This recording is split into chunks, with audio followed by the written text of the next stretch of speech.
Quick update. Doing head gaskets on a 13 Ram 1500. I already did this side, the passenger side. Doing the driver side now. The lifters and head gaskets. Head gaskets didn't need to be changed, but you always got to put new ones on there when you're replacing them. They got a better quality aftermarket. These are thinner, factory thinners, thinner than the new Fail Pro. That's what I choose to use, the Fail Pro instead of these factory ones. They're pretty thick. But I had a tick, and he wanted to do a MDS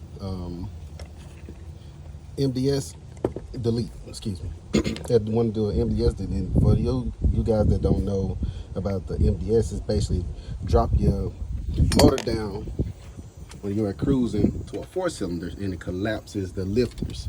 So you have two different type of lifters. These lifters are kind of identical. The only thing you really can just identify them on, because this is a regular normal lifter that doesn't collapse right here, and this is the MDS lifter. Now, only thing you can identify them by these.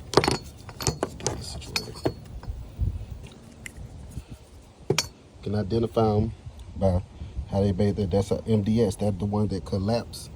Oil pressure goes in there and it collapses. And then these don't have those. And then you also can identify by the hole. This one doesn't have one on either side, but this one does. So what happens is when the valve, when it goes down to your 4-cylinder mode, this collapses. So, and then it basically over time, Dodge and Chrysler and with the hemi motors has it bad with, these going bad, and it rubs up against the cam. See how worn that is. And same for even the bad. See, this one is actually, the regular lifter is actually worse than the MDS lifter. So that's where your noise was coming from. On the ticking and no power, check engine light misfire, things like that. So the question is, could you run all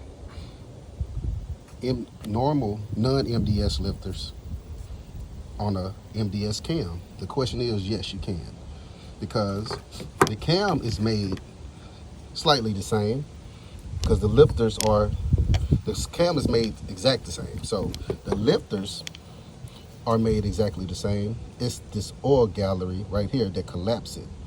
And then when you do that, also you can replace those. You would need new trays for non-MDS lifters, all on the MDS lifters, because you have these old trays where it's a MDS rear. So you go regular lifters goes right here, and then MDS lifters goes right there. See, this right here is a regular lifter. So you're gonna put, if you put this one, you see how much play it has. Then you put this MDS lifter, it fits in there pretty snug. So that's how you can, that's how you decide if which trays to use. So you don't want anything in there fitting loosely or anything like that. And another way, and they go in just the same. You don't have to replace anything. And the other thing I would recommend you guys do is these here. You'll have a check engine light, but don't worry about that, because your car is still gonna be running fine. It's just gonna be running 8-cylinder all the time. These here, unplug these before you put your intake and everything back on. But yeah, the question is, can you use non-MDS lifters on an MDS camshaft? The question is yes. I give you guys an update when I have it running.